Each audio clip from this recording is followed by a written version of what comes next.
Así es, Topo Caneo, Sebastián Flores Muga, seguimos en este especial mundialero de turno, en un mundial que ha dejado claro que la forma de jugar y ver el fútbol ha cambiado rotundamente y promete seguir cambiando. En este especial tenemos el honor de traerles una conversación muy interesante con el periodista, académico, hincha acérrimo de Magallanes, profesor Eduardo Santa Cruz. Muchas gracias por esta conversación. De nada, a tus órdenes, dime nomás.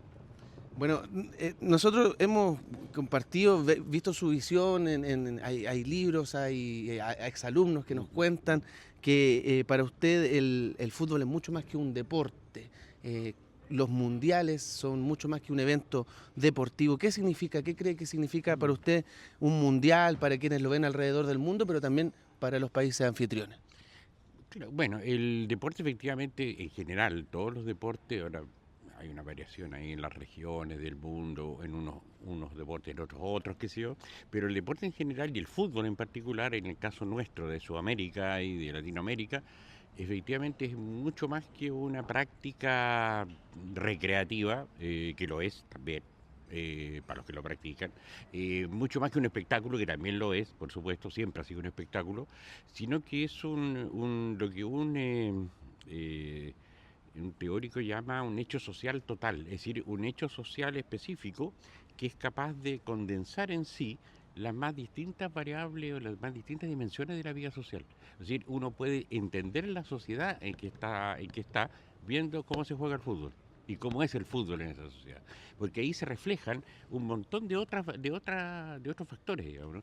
Y efectivamente el fútbol tiene esa característica, ¿no? Eh, por ejemplo, ser histórico. ¿Qué quiere decir eso? Sí, que depende de las épocas, el tipo de fútbol que se practica, cómo es el periodismo deportivo de la época, son los hinchas en la época, etcétera. Es decir, cómo son los clubes, qué organización tienen. Es decir, eh, hay unas relaciones muy estrechas entre el fútbol como una práctica social específica eh, y la sociedad que lo circunda, digamos, ¿no? En su dimensión económica, política, que sea, cultural, etcétera. Entonces, un mundial es todo eso, pero más grande, ¿no? O sea, porque todo eso ocurre al interior de los Estados-naciones, los distintos. Bueno, el mundial son todas las naciones, ¿ya? Es decir, tiene una dimensión incluso más que internacional, porque la palabra internacional remite a entre naciones. Los mundiales actuales, los mundiales que hace la FIFA, digamos, ¿no? Que no hacen los países, sino que lo hace la FIFA, eh, sobre todo en este siglo, son, se instalan en una realidad global, en buena medida virtual, ¿no? Es decir, más allá incluso de lo internacional. Y eso es lo que los caracteriza hoy día. Entonces remueve a, qué sé yo, no sé, 4.000 millones de personas, 5.000, no sé. Es decir, por ejemplo, audiencias televisivas gigantescas, ¿no? Que muy pocos otros eventos logran.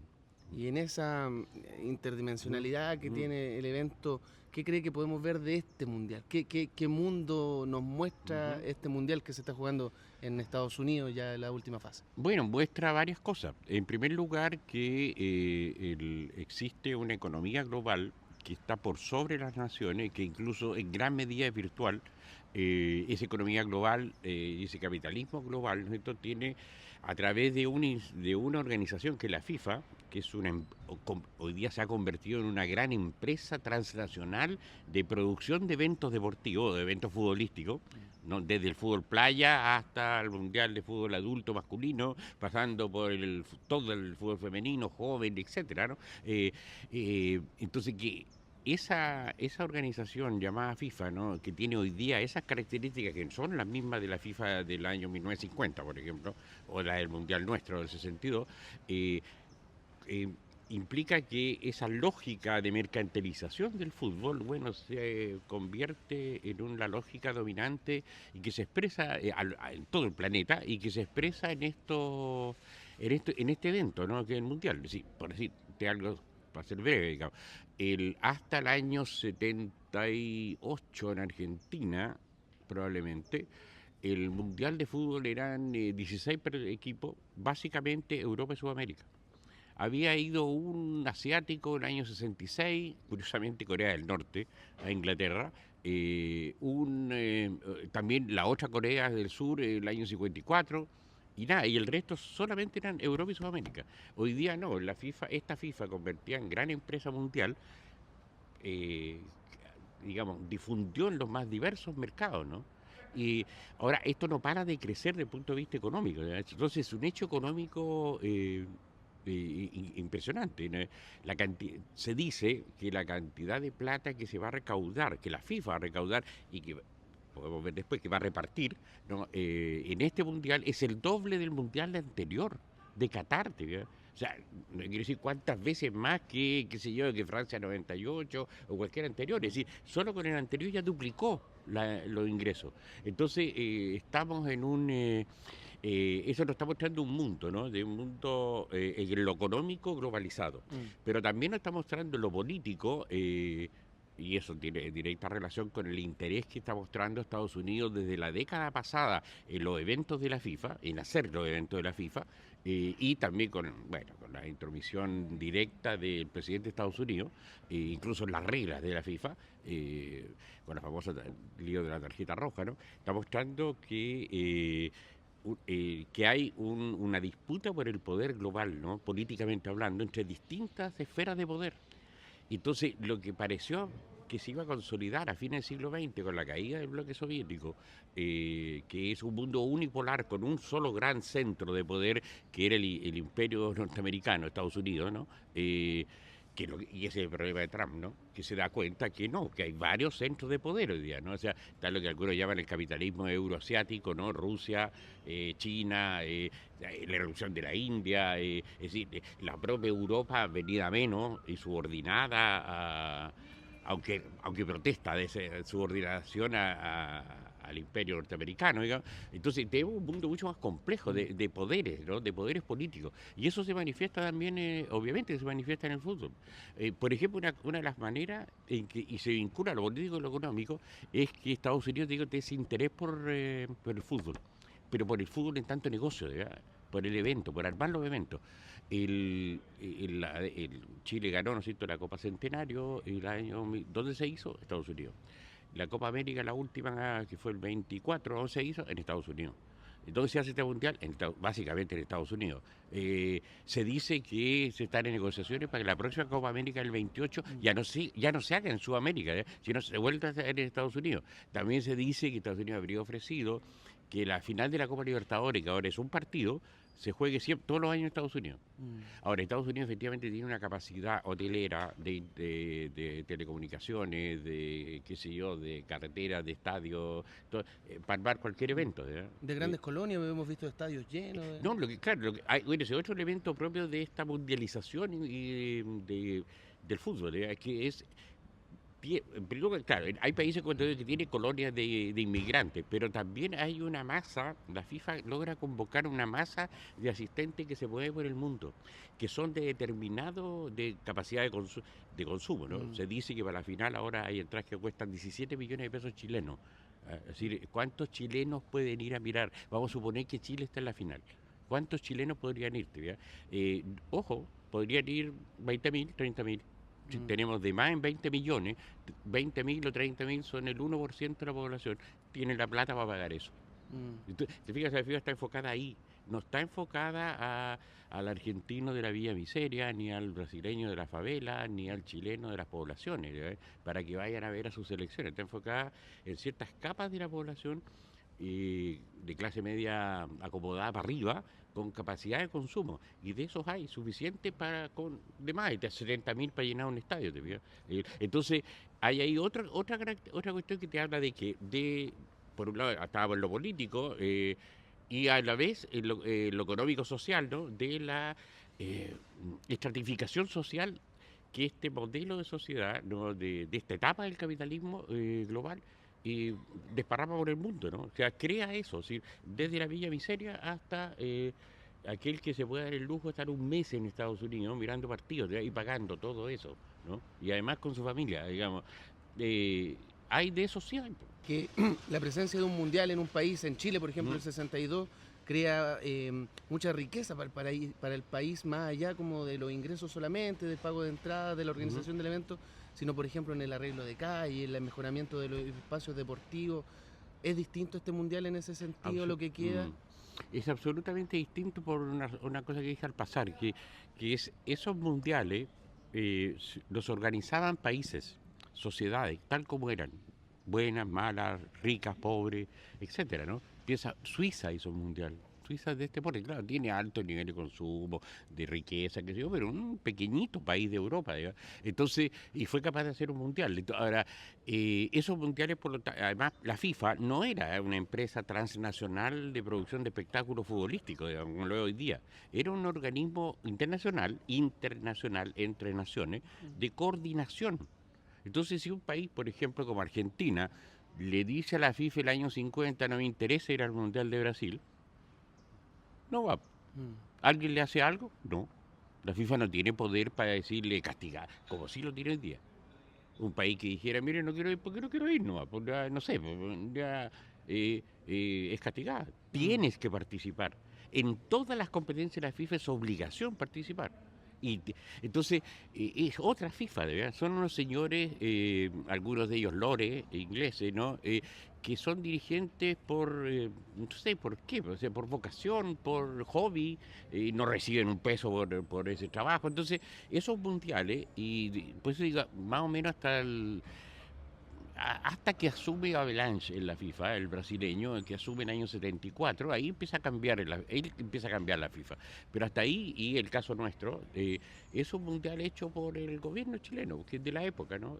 Bueno, de derecha, el presidente Jorge Alessandri, ¿no? Esto que se ve enfrentado a un terremoto en el año 60, que se le cae medio país, y más de eso, y más todavía, ¿no? Y que, bueno, dice, vamos a hacer lo que podamos.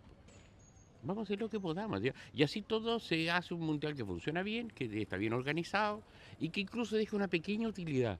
Pequeña utilidad. Entonces, no tiene nada que ver con lo de ahora, ¿ya? Porque la FIFA, claro, vienen los dirigentes de la FIFA, pero el que manda ahí es el comité organizador, en este caso chileno, ¿ya? Que presidía Carlos Dípol. Es el que manda. Ahora, él le responde a la FIFA, ¿no es cierto? Pero, pero el mundial es propio. Eso lo terminé de tener claro cuando conocí a un profesor académico brasileño que vino aquí a la Universidad de Chile a hablar de literatura, en realidad. Y vino en enero del 2015. Mm. Y ahí se descubrió, la facultad que queda un poco más atrás, ¿no? En este mismo campo, descubrieron que este señor había escrito una historia del fútbol brasileño. Aparte de ser experto en teoría literaria y todo eso, ¿no? Entonces se hizo una actividad, porque se había jugado hace poco el Mundial en Brasil del 2014, así le habían metido 7 y no había pasado nada, El digamos, palo ¿no? Pinilla. ¿No? Pinilla le había pegado al palo, ¿no es cierto? Argentina había llegado a la final con Alemania de nuevo, no era la primera vez. Es decir, pero lo que más impresionaba es que a Brasil ahí le metieron 7 y la sociedad brasileña como que, bueno, nos metieron 7, no pasa nada. ¿Eh? Entonces este señor me lo aclaró, me dijo, por una razón muy simple, porque este mundial no es el mundial de Brasil, de la sociedad brasileña, del país brasileño. Me dijo, no sé, me dijo si usted se fijó, pero en las transmisiones, dígame cuántas personas de origen afroamericano había en el estadio de la Barra de Brasil. Bueno, y lo mismo que me preocupa es mirar ahora, ¿cuántos afroamericanos había? Ninguno en la tribuna. Mm. Ese no es Brasil, te veo. Brasil tiene más del 60% de la población, más del 60% de la población de origen afro, o relacionado, o mestizo, qué sé yo, ¿no? Mezclado, obviamente. Es decir, lo afroamericano en Brasil es constitutivo, no es algo exótico, ¿no? Esa es la base de la sociedad. Por lo tanto, si tú le sacas eso al mundial, ya no es el mundial de Brasil. Entonces me dijo, para nosotros el mundial de nosotros es el que perdimos con Uruguay. Ese es el Mundial de Brasil. Como para ustedes fue el Mundial de 62, es decir, algo que conmovió a toda la sociedad, que movió al pueblo brasileño, como también movió en este caso al pueblo chileno que pudo, ahora obviamente que no todo podían ir, pero que lo sigue, pero se siente parte, es nuestro Mundial. Seguimos conversando con el académico y periodista Eduardo Santa Cruz sobre los cambios que ha tenido este mundial y queremos preguntarle en particular por el cambio de audiencia. Ya conversábamos de quiénes son las personas que logran asistir al mundial, un grupo económico pequeño, de los más altos de cada país. Me comentaba cada vez menos hinchada o audiencia local dentro de los partidos del mundial. pero ¿cómo lo ve el resto de la gente? Hay un nuevo mercado, los servicios de streaming y una nueva forma también de ver a los equipos con hinchas de lo que se llama hinchas de ídolos, hinchas más de que de equipo, hinchas de jugadores. Mira, ahí es donde se produce la masificación, pero masificación estratificada, digamos, no es una sola masa compacta, sino que son segmentos de público, segmentos de audiencia. Entonces, desde el que puede pagar qué sé yo, la transmisión televisiva, o que la va a ver en la casa de un amigo, o que se ve en la Fuente Soda de la esquina. Empieza a producirse un fenómeno bien interesante, que es una multitud de audiencias distintas. Por ejemplo, lo que tú señalabas, esto de ser este hinchismo por personas, ¿no? Es un fenómeno nuevo también, ¿no? De este siglo, no es de los siglos anteriores. Lo cual no quiere decir que no hubiera ídolos, ¿no? En el siglo XX había ídolos, pero incluso estos eran distintos también. Pero en general se tendía a ser aficionado o socio de un club o de un país, qué sé yo. Ahora, efectivamente existe esto, ¿no? El hincha de, qué sé yo, Messi o de, qué sé yo, de los otros, ¿no? De Haaland o de Kane o de cualquiera de ellos, bueno, de Cristiano, obviamente.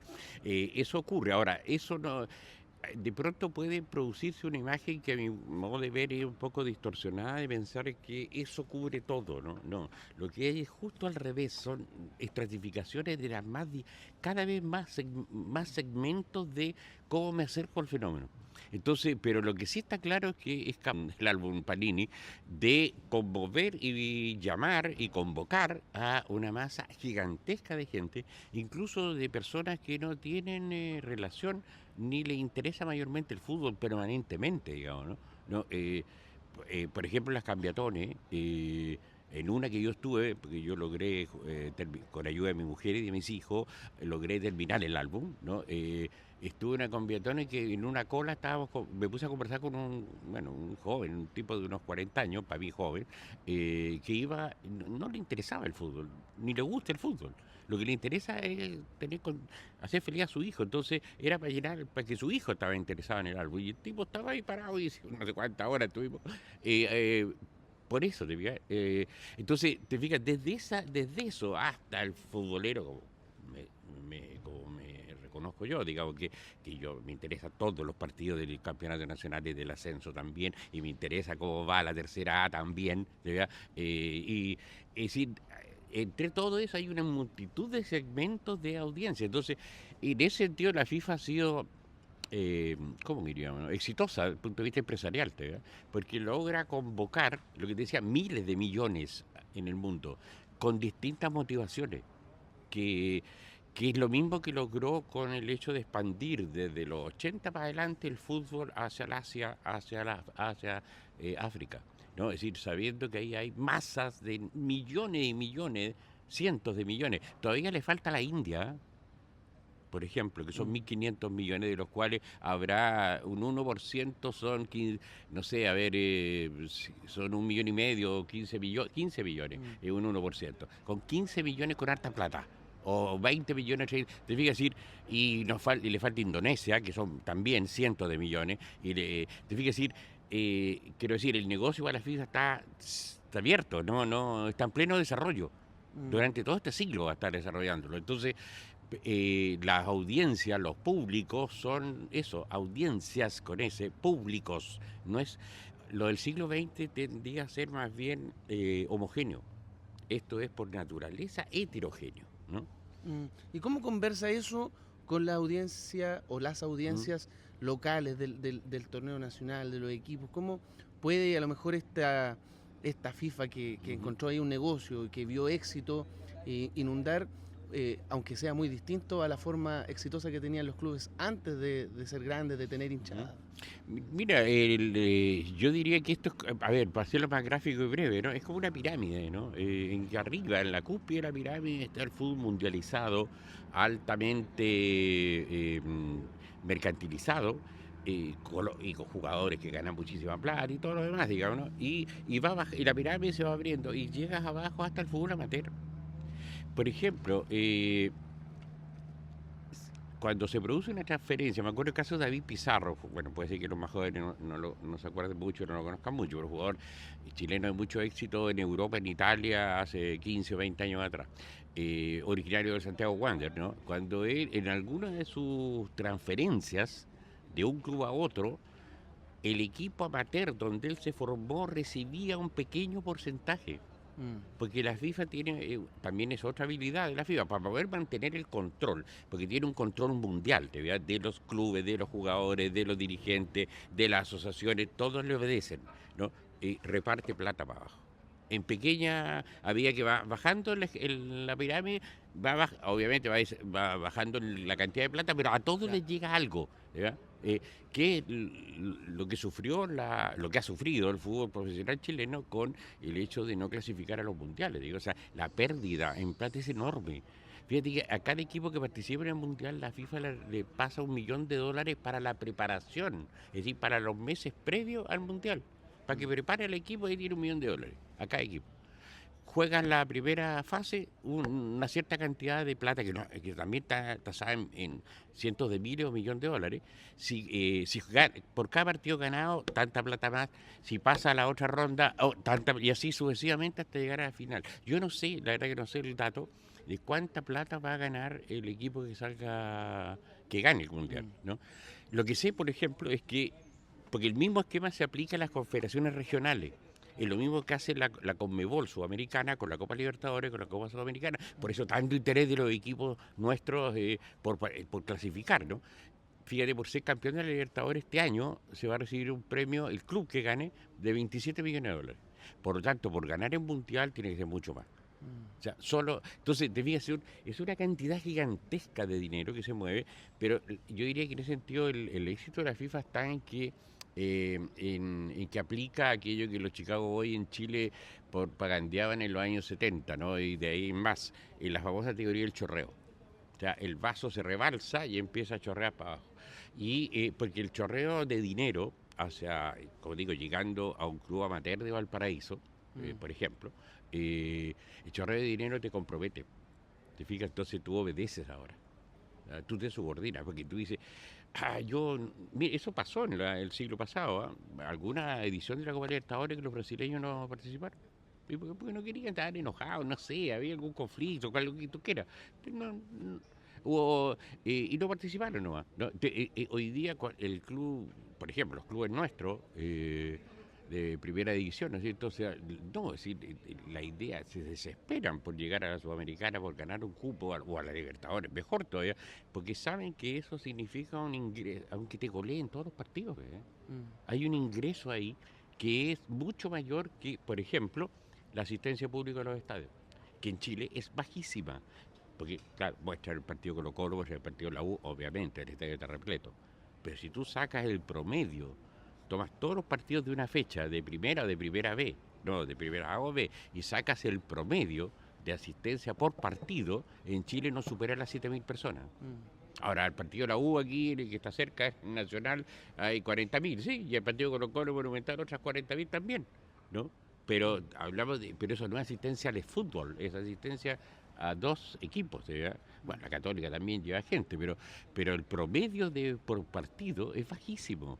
En la década del 60, cuando la ciudad de Santiago tenía menos de la mitad de la gente que tiene hoy día, tendría 3 millones de habitantes, una cosa así, el promedio de asistencia por partido en el campeonato chileno era 12.000, 13.000 personas, como promedio, ¿eh? En un campeonato además que tenía mucho más partidos, porque eran 18 equipos. mm, ¿Te fijas? Entonces, esos datos son importantes porque te van mostrando tendencias mm, muy de fondo. ¿Eh?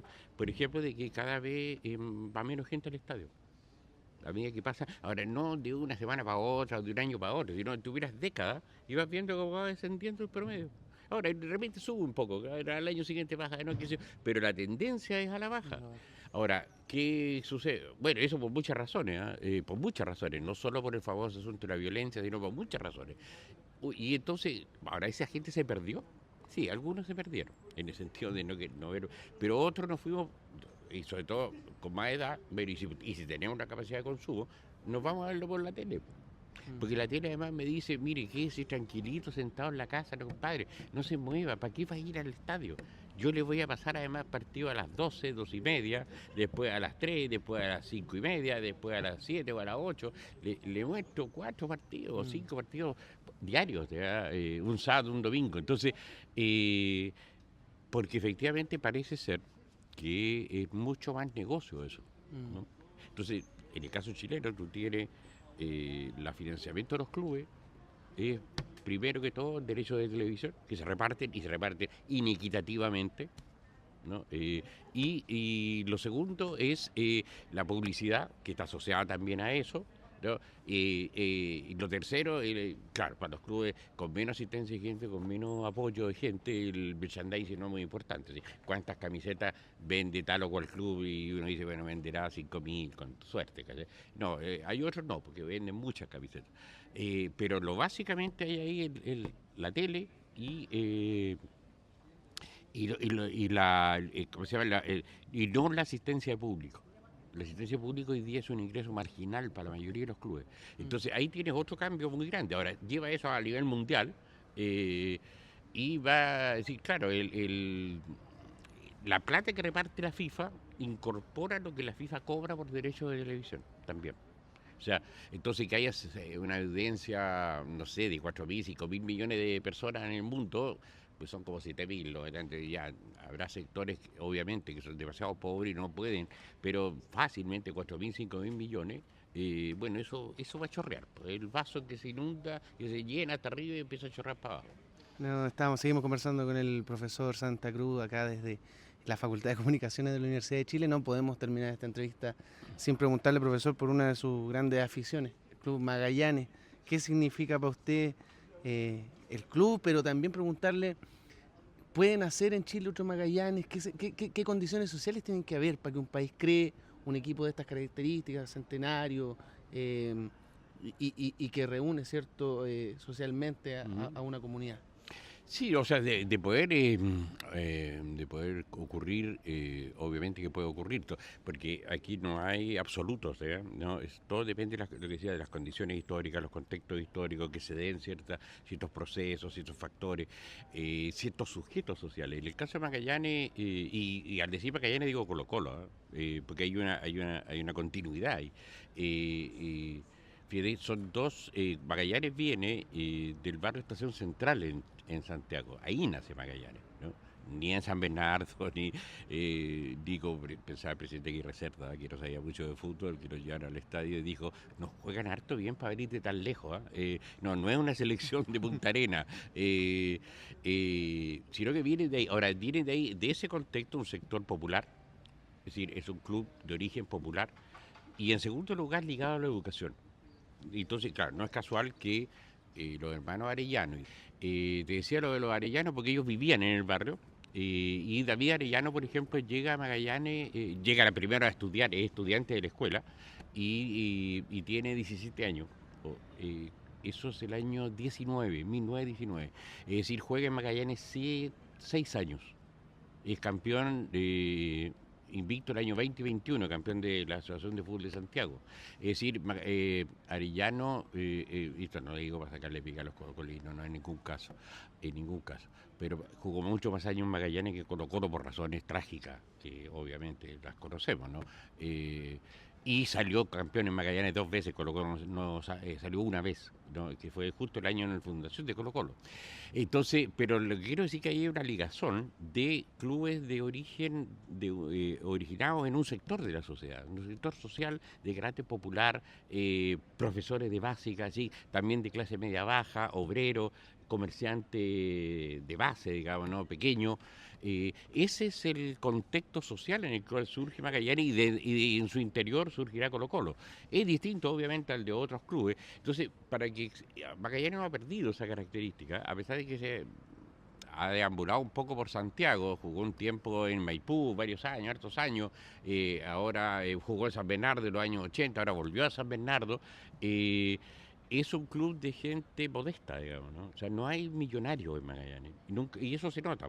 Se nota que por eso no tenemos plata, y ni grandes equipos ahora, ¿no? Ni presidentes de la República. Ni presidente de la República, ni nada de eso, digamos, figuras de la élite, digamos, ¿no? En alguna época había algo, ¿ah? Por ejemplo, uno de los creadores, organizadores, del famoso sueño de, como le llamaban los mosqueteros de Lisboa, que consiguieron el Mundial del 62, era Ernesto Alvear, padre pues, senador y ministra, que él era, sí, gerente de la papelera de Puente Alto, digamos, ¿no?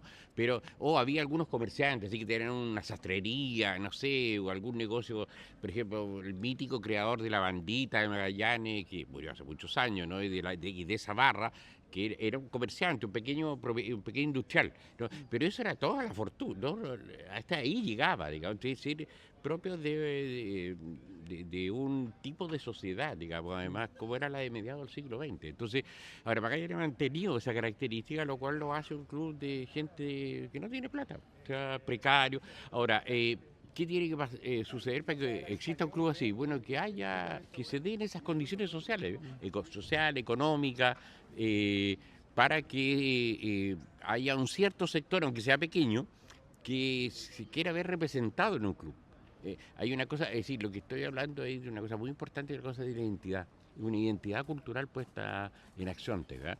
Que la tienen, qué sé yo, digo, los equipos que vienen de colonias de inmigrantes, en el caso nuestro, que son 3. En alguna época existió un club alemán también en Santiago, pero desapareció ya con la Primera Guerra Mundial, porque era muy fuerte la influencia británica. Y en otros países también lo ha habido, ¿verdad? Ahora esos clubes hoy día ya no siguen llegando gran cantidad de inmigrantes españoles, franceses o italianos, incluso o palestinos, digamos, o árabes, porque eran palestinos, sirios y libaneses, no, como a comienzos del siglo XX que crearon estos clubes. No, ya no, entonces, pero sin embargo son clubes que lograron calar profundo, que manifiestan una cierta identidad, sobre todo el caso palestino, ¿no? Y que eso ha entrado en ciertas capas populares, además de chilenos, de la sociedad chilena, ¿no? Entonces, tienen plena vigencia, ¿no? Es decir, lo que tiene que tener un club es eso, es decir, ligarse a un... Ahora, eso de fijas no puedes virtualizarlo. Entonces, cuando me hablan, por ejemplo, esto del post-fútbol, sí, hay una posibilidad incluso de que con la inteligencia artificial tú podrías hacer partidos de fútbol. Y con los jugadores y con la cara que tiene, o sea, podría hacerlo jugar. Ahora, ¿eso va a ocurrir? Sí, puede ocurrir. Ahora, ¿eso va a hacer desaparecer lo otro? Lo dudo. Lo dudo. Sí, yo creo que esa representación que se te sigue dando en el club de barrio, qué sé yo, en la universidad, en el colegio, en los liceos, eso sigue requiriendo materialidad.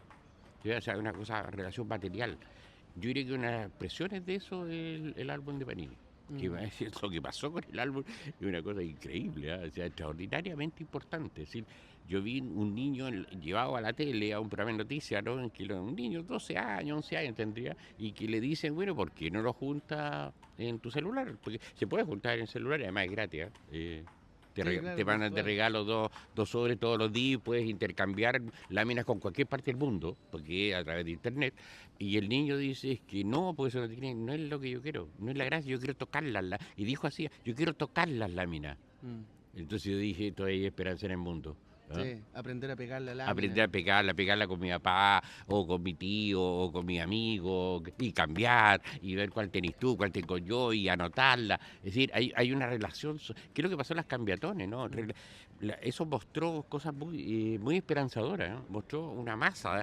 En el Estadio de la Florida, un fin de semana, había 10.000 personas cambiando láminas, sin necesidad de alguien que regulara, ni ordenara, ni diera órdenes, ni sacara leyes, ni revisara la entrada. No, la gente se autorreguló, lo cual indica que la sociedad puede autorregularse, que nos necesitamos policías por todas partes, etcétera. Es decir, que todo depende de cómo son las convocatorias, cómo son las condiciones de nuevo, las condiciones, los contextos. Entonces, clubes de fútbol, clubes deportivos pueden perfectamente aparecer, ¿no? Ahora, lo que sí ocurre, para terminar, es que, y que eso le pasa a Magallanes, obviamente, es que te pueden quitar la base.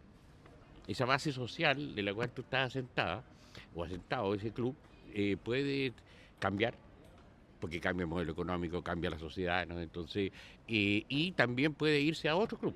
O sea, puede producirse, esos procesos se producen. Es decir, entonces el club que se agranda, el club que se achica. Hay clubes que en Chile fueron profesionales y desaparecieron. Que ya no están. No, por ejemplo, los clubes ligados a la empresa de ferrocarriles del Estado.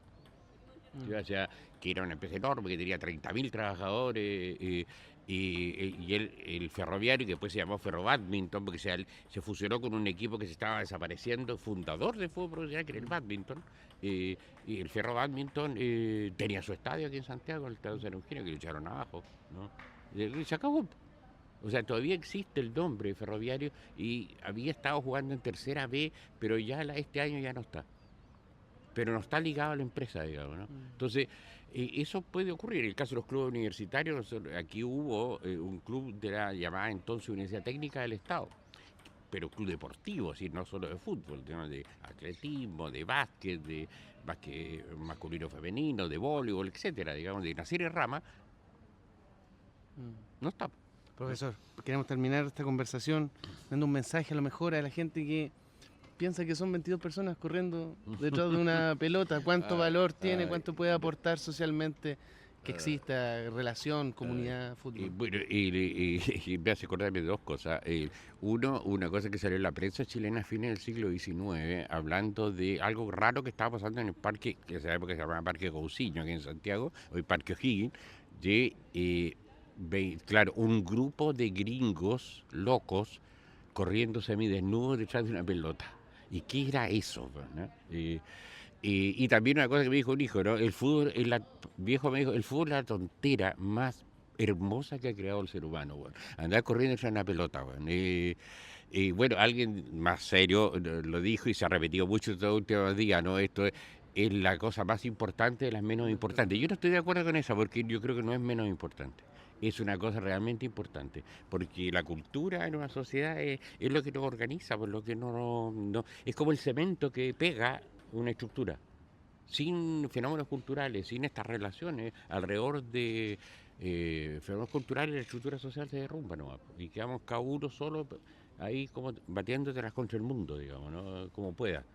No, el fútbol te da y el deporte te da esto otro, ¿no? Esta cohesión, el tener algo, el tener una causa, algo que va más allá de mi interés individual.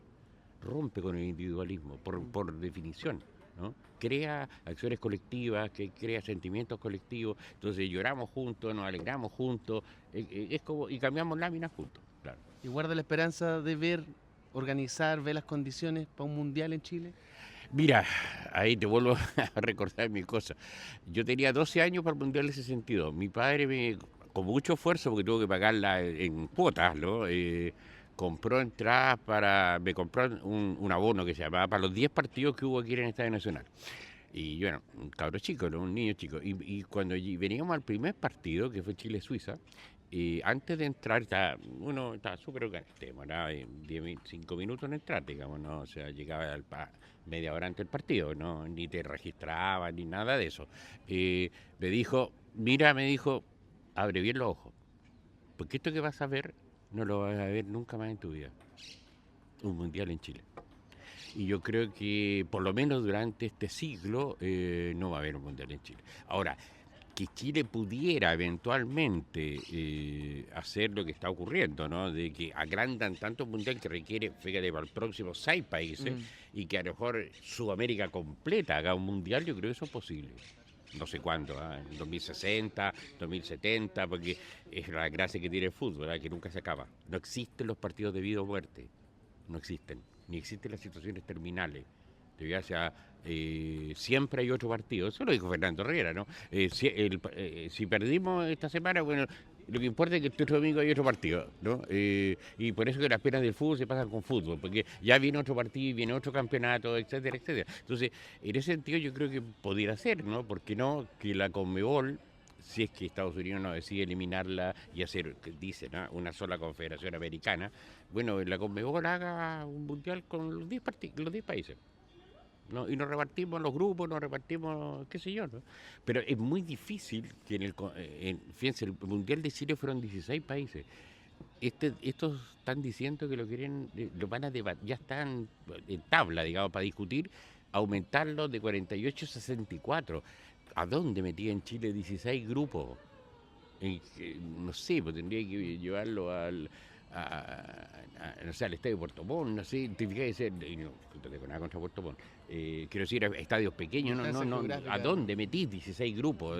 16 con todos los hoteles que necesitáis, con todos los aeropuertos, con todas las redes, eso hay más en Chile, ¿no? Red de internet y de telecomunicaciones, pero con todas las canchas de entrenamiento, qué sé yo, no, es casi imposible. Pero repartido con los otros países, probablemente sí podemos ofrecer para hacer 2 o 3 grupos, digamos, en Chile, digamos, ¿no? Que es un poco lo que se hizo para el 72, 4 grupos, digamos, ¿no? El profesor Eduardo Santa Cruz en este especial mundialero de turno que esperamos hayan disfrutado hasta ahora. Esto no termina aquí, sigue en el estudio ahora nuestro representante de la generación Z, Benjamín Espina. Te damos el pase agradeciéndole nuevamente al profesor Santa Cruz, excelente la conversación que tuvimos. Benjamín, ¿estás por ahí? Te damos el pase.